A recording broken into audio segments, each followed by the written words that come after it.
मंगल मैं मंगल चरण वीतराग विज्ञान नमो ताई जाते भई अरहंता दीमान जो विद्याधि सागर सुधी जो विद्याधि सागर सुधी गुरु हैं हितेशी शुद्धात्म में निरत नित्य हितोपदेशी वे पाप जिस्म ऋतु में जल हैं सयाने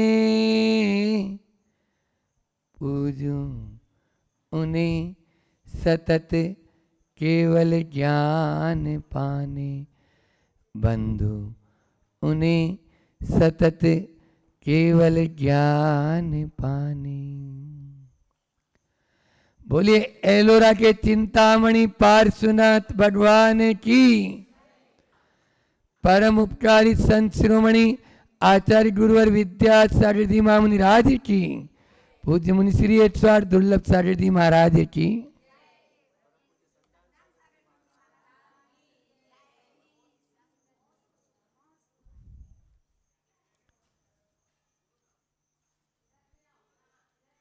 आज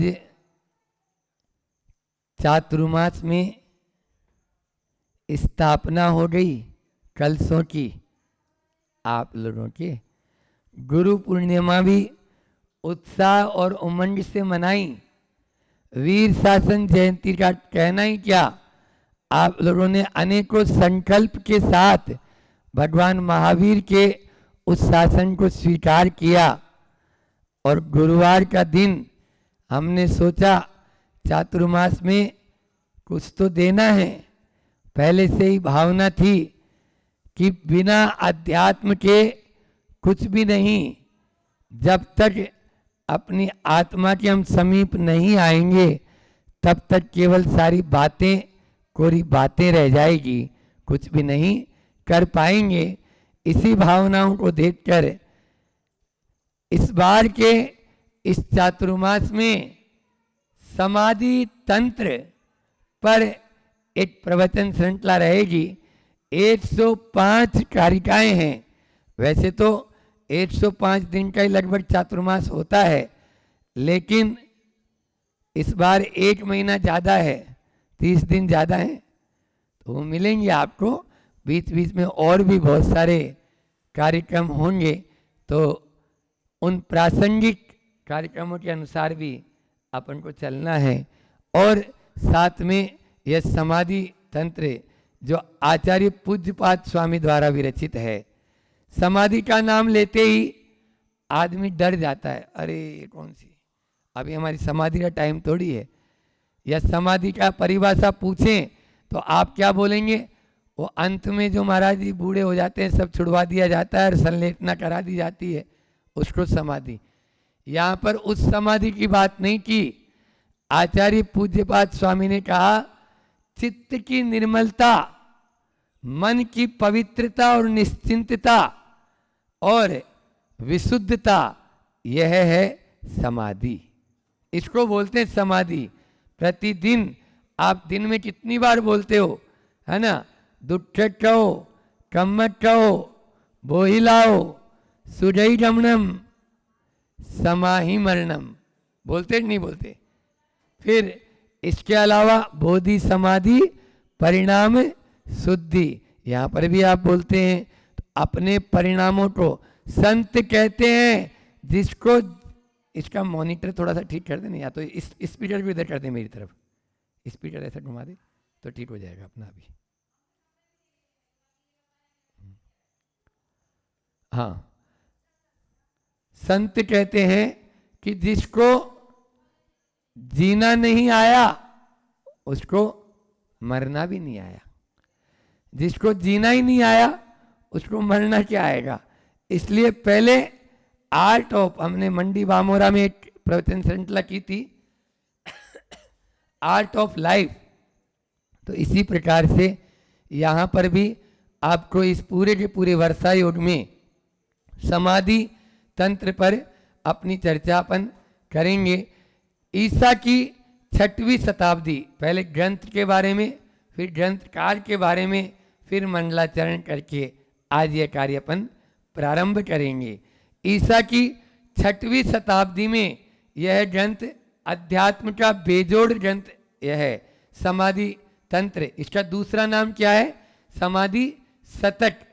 समाधि तंत्र को समाधि शतक भी बोलते हैं, क्योंकि 100 कारिकाएं यानी 105 कारिकाएं, तो इसलिए इसका नाम समाधि शतक भी मिलता है और बोलते हैं।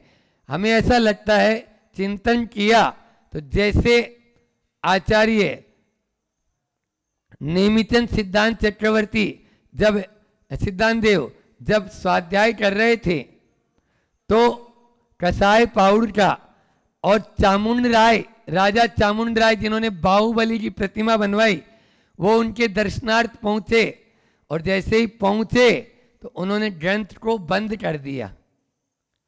ग्रंथ को बंद कर दिया तो वो बोले, भगवान क्या हुआ, मेरा आना अच्छा नहीं है क्या? बोले नहीं, आपका आना ठीक है, लेकिन जो ये मैं पढ़ रहा हूं वो अभी सिद्धांत ग्रंथ पढ़ रहा हूं, फिर हम कैसे पढ़ सकते हैं? हम तो इसको छू भी नहीं पाएंगे, पढ़ भी नहीं पाएंगे। तो बोले नहीं, तभी से उन्होंने रचना शुरू की और जीव कांड और कर्म कांड ग्रंथ की रचना करके अपने सामने दी, जो आज श्रावकों के पढ़ने के लिए उपलब्ध हुई।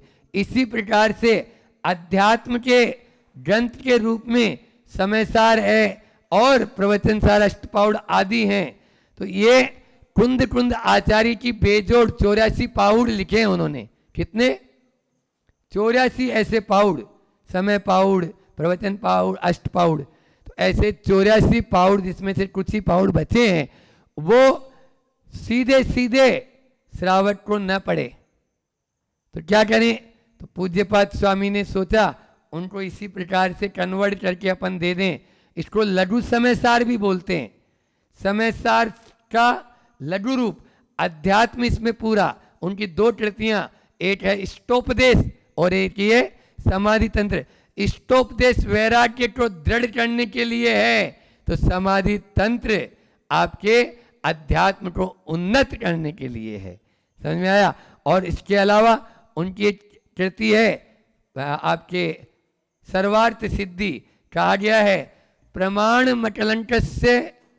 मकलंक देवस्य पूज्यपाद लक्षणम द्विसंधान कवे काव्यम रत्नत्रयम पश्चिमम। क्या अर्थ है महाराज जी? कि प्रमाण के लिए अकलंक को याद किया जाता है। अकलंक देव का जो राजवार्तिक में जो प्रमाण के साथ बात की है, वो बात अन्यत्र कोई आचार्य की इतनी नहीं सटीक बैठती है। और कहा पूज्यपाद लक्षणम, पूज्यपाद की परिभाषाएं, सर्वार्थ सिद्धि की एक एक परिभाषा पर राजवार्तिक लिखा अकलंक ने। समझ में आया? तो लक्षण कौन का? पूज्यपाद का। और द्विसंधान एक कवि हुए हैं, उन द्विसंधान कवि का द्विसंधान काव्य ऐसे पढ़ो तो रामायण, ऐसे पढ़ो तो महाभारत, एक ही लाइन में। इस प्रकार के भी अपने यहाँ कवि हुए हैं। ऐसे कवि के द्वारा तो मैं पूज्यपाद के लक्षण की बात बोल रहा था। पूज्यपाद स्वामी, इनका पूज्यपाद एक्चुअल में नाम नहीं है, ये उपाधि है। पूज्यपाद, जिनके चरण देवता लोग भी पूजा करते थे, आराधना करते थे, वंदन करते थे जिनके चरणों की, क्योंकि इनको ऐसा भी माना जाता है ये पाँव में एक लेप लगाकर आकाश की यात्रा भी कर लेते थे, ऐसा भी उल्लेख आया। तो पूज्यपाद स्वामी उनका नाम नहीं, ये क्या है? उपाधि। उनका नाम क्या था महाराज जी? तो उनका नाम था, मूल नाम देवनंदी महाराज। क्या नाम था? देवनंदी महाराज। और दूसरा नाम जैनेन्द्र बुद्धि। उनकी बहुत प्रकांड बुद्धि वाले थे, इसलिए जैनेन्द्र बुद्धि भी उल्लेख मिलता है। इनके बाद के जो आचार्य हुए उन आचार्यों ने भी इन नामों से उल्लेखित किया। तो समाधि और तंत्र, तंत्र के दो अर्थ हैं, एक है सिद्धांत और एक है राज, है ना। तो समाधि के सिद्धांत तो बताने वाला ग्रंथ समाधि तंत्र, या समाधि का राज बताने वाला ग्रंथ समाधि तंत्र, ये इसका अर्थ है। इस प्रकार से आचार्य श्री जी ने भी इष्टोपदेश का या सर्वोदय शतक में भी पूज्यपाद स्वामी को इन पंक्तियों से याद किया है। गुरु जी हमेशा पूज्यपाद स्वामी के लिए कई बार उनके मुझसे सुना भी है, और यहाँ पर तो उन्होंने दोहे लिखे हैं। पहले उनको अपन याद करते हैं, फिर आगे का आज मंडलाचरण लेंगे। पूज्यपाद गुरुपाद में प्रणाम हो सौभाग्य, पाप ताप संताप घटे और बड़े वैराग्य। सुर नर ऋषिवर से सदा पूजित जिनके पाद, पूज्य पाद को नित नमो पाऊं परम प्रसाद। थे पूज्य पाद व्रस पाल वसी वरिष्ठ, थे आपके नरिपु मित्र अनिष्ट इष्ट। मैं पूज्य पाद यति को प्रणमु त्रिसंध्या, विद्यादि सागर बनूं तज दूं अविद्या। अविद्या को तज कर पूज्यपाद स्वामी के चरणों में मैं नतमस्तक होता हूँ। इस प्रकार यह समाधि तंत्र ऐसी विशाल विशाल गुफाओं में बैठकर रचित किया गया होगा। एक कारिका ले लो समाधि तंत्र की, आपके लिए लेमन जूस का काम करेगी। आपको प्रतिदिन इस चातुर्मास में एक एक कारिका एक एक दिन मिलेगी उसके साथ में, और जो अध्यात्म का गहरा निचोड़ आपको देने वाली होगी। बस आवश्यकता है उस पर चिंतन और मनन की। चिंतन और मनन करेंगे तभी अपन आगे बढ़ पाएंगे। आज मंडलाचरण के माध्यम से अपन शुरुआत करते हैं। हालांकि अपने पास में खजाना बहुत है, समझ में आया? उस खजाने को हमें मालूम ही नहीं है। होता क्या है, हम बाहर में खोज करना चाहते हैं, जबकि बाहर कुछ नहीं है। जो कुछ है वो कहाँ है? भीतर। एक बार ऐसा था, एक गांव के बाहर एक भिखारी एक भीख मांगता था। प्रतिदिन अपना एक पेड़ के नीचे स्थान बना रखा था। वहां पर तो लोग भी आते थे और उस भिखारी को भी भिक्षा दे देते थे।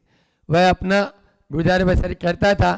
आयु पूर्ण हो गई, आयु उस भिखारी की पूर्ण हो गई। तब लोगों ने सोचा क्यों न यहीं पर इसको जला दिया जाए या दफना दिया जाए। तो उसकी कब्र के लिए वहां पर खोदा गया जहां पर वो भिखारी मरा। और जैसे ही खोदा तो वहां पर रत्नों का भंडार निकला, और वो प्रतिदिन वहां पर भीख मांगता था। बोलो क्या होगा? जो व्यक्ति रत्नों के भंडार के ऊपर बैठा है और भीख मांग रहा, उसकी कैसी हालत होगी? हंसी आ रही ना आप लोगों को? हंसी किस पर हंस रहे हैं? उस भिखारी पर नहीं, अपने भीतर भी वही रत्नों का भंडार है, लेकिन अपन उसकी पहचान नहीं कर पा रहे और दर दर के 1 रुपया 2 रुपया उसी के पीछे पड़ गए। भैया रत्नों का व्यापार करो, ये मूंग मोट दाल उड़द चना इनके अंदर कछु मिलने वाला नहीं है। हाँ, जोरी बनो। जोरी कब बनोगे? जब जोरी के पास बैठोगे। आप लोगों का पुण्य है, जोरी के पास बैठेंगे तो जरूर एक दिन अपन भी जोरी बनेंगे। आज का यह मंडलाचरण लेते हैं। मंडलाचरण के लिए भी इतना बता दूं कि मंडलाचरण क्यों लेते हैं। 4 कारण बताता हूं कि मंडलाचरण क्यों करते हैं। लिखना चाहो तो लिख सकते हो। वो 4 कारण है। पहला कारण है नास्तिकता का परिहार। सबसे पहला कारण क्या? नास्तिकता का परिहार। मंडलाचरण, कोई भी ग्रंथकार, कोई भी शुरुआत जब होती है तो नास्तिकता का परिहार करने के लिए। हम आस्तिक हैं, ये कौन बता रहा है? मंडलाचरण। हमने अपने पूर्वाचार्यों को याद किया, हमने अपने भगवंतों को याद किया, हम किसी भगवान पर आस्था रखते हैं, तो ये कौन बता रहा है? मंडलाचरण। फिर उसके बाद में दूसरा है पूर्वाचार्यों के प्रति विनय। पूर्वाचार्यों के प्रति विनय, जब हम मंडलाचरण करते हैं तो हमारा अहंकार गलित होता है और उनके प्रति हमारी विनयांजलि प्रस्तुत होती है। तीसरा बताया शास्त्र का निर्विघ्न समापन। मंडलाचरण क्यों करते हैं? मंडलाचरण इसलिए करते हैं ताकि शास्त्र निर्विघ्न समाप्त हो। और चौथा बताया मंडलाचरण क्यों करते हैं? तो मंडलाचरण करने से पापों का प्रक्षालन होता है। मंगल शब्द स्वयं कह रहा है जो पापों को गलाता है वह मंडलाचरण मंगल कहलाता है और पुण्य को लाता है। पाप गलेंगे तो क्या आएगा? पुण्य आएगा। बस जो पापों को गलाता है और पुण्य को लाता है वो मंगल कहलाता है। ये हम पाठशाला में बच्चों को बताते हैं, तो यहाँ पर भी ये काम आ गया है। मंडलाचरण का मतलब, मम का मतलब होता है पाप, गल का मतलब गलाना, मम गालन यानी पापों को गलाना। इन चार बातों के माध्यम से, चार कारणों के माध्यम से आज का यह लेते हैं मंडलाचरण। येनात्मा बुद्धतात्मेव परत्वेनेव चापरम अक्षयानंत बोधाय तस्मै सिद्धात्मने नमः। तस्मै सिद्धात्मने नमः। उन सिद्धात्माओं को मेरा नमस्कार हो। किन सिद्धात्माओं को नमस्कार हो? पहले चरण में कहा येनात्मा बुद्ध तात्मेव, यहाँ संधि तोड़ेंगे, येन आत्मा बुद्ध्यत आत्मेव, जिसके द्वारा आत्मा एव आत्मा को आत्मा के द्वारा आत्मा के रूप में ही जाना जाता है। येन यानी जिसके द्वारा, किसके द्वारा? आत्मा के द्वारा। येन आत्मा, जिस आत्मा के द्वारा आत्मा को आत्मा रूप जाना जाता है, बुद्धते नहीं जाना जाता है। परत्वे नेव चा परम, और जो पर है, परत्वे यहाँ पे निकलेगा परत्व अनेव, तो परत्व जो पर है उसको पर रूप जाना जाता है। और अक्षय अनंत बोधाय, जो अक्षय अनंत अविनाशी जो ज्ञान स्वरूप आत्मा है उसका बोध कराने वाले हैं। ऐसे तस्मै सिद्धात्मने नमः, उन सिद्ध आत्माओं को मेरा नमस्कार है। उन सिद्धों को देखने पर ही अरिहंतों को भी ये मालूम चल पाता है कि नहीं, अभी मुझे और चलना है, अभी मुझे और चलना है, अभी मंजिल मिली नहीं है। मंजिल उनको भी नहीं मिली, अभी वो भी प्रोफेसर नहीं बने, स्टूडेंट हैं, हाँ पढ़ने वाले हैं, वो अभी मार्ग में हैं। आज चार अजातीय कर्मों का नाश करेंगे तब वो सिद्ध परमेष्टि बनेंगे। ऐसा तो हमारे लिए भी वही सिद्ध परमेष्टि आलंबनीय है। यहाँ पर वही बात कही जा रही है कि जिस आत्मा के द्वारा हम अपने आप को आगे बढ़ा सकते हैं, उस शुद्ध आत्मा का ध्यान रखना। हमें अपने आप को पहले ये मानना पड़ेगा कि हम अशुद्ध हैं, दूसरा ये मानना होगा कि हम शुद्ध हो सकते हैं। क्यों विपिन भाई, है ना? यदि ये नहीं मानेंगे कि हम शुद्ध हैं तो फिर तो वही जैसे बिल्कुल शुद्ध बुद्ध, तो अपन कभी 3 काल में शुद्ध हो सकते हैं क्या? नहीं हो सकते। हाँ, सत्य की अपेक्षा से मैं शुद्ध हूं, लेकिन अभी वर्तमान व्यक्ति की अपेक्षा से मैं अभी अशुद्ध हूं। इसलिए आप द्रव्य दृष्टि और पर्याय दृष्टि दोनों को ध्यान में रखेंगे तब हम उस सही प्रमाण को जान पाएंगे। क्या बोला? द्रव्य दृष्टि और पर्याय दृष्टि। ऐसा मत समझ लेना निश्चय ने और व्यवहार ने एक भेद की बात करता है तो एक अभेद की। जब निश्चय में पहुंच जाएंगे तब अभेद की बात होगी। अभी जब तक निश्चय में नहीं पहुंचेंगे तब तक तो भेद की ही बात होगी। इसलिए पर्याय या व्यवहार कभी झूठा नहीं हो सकता है, वह भी सत्य है, लेकिन अपेक्षा लगाना जरूरी है। आचार्य श्री जी का हाइकू बहुत सुंदर आज का इसी संदर्भ में है।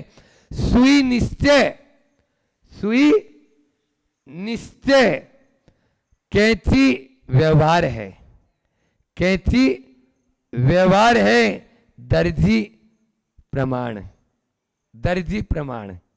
तीनों आ गए। आप कपड़ा बनाने के लिए यदि दर्जी के पास जाते हो कपड़ा सिलवाने के लिए तो बिना कैंची के काम हो सकता है क्या? बोलो, 3 काल में नहीं होगा।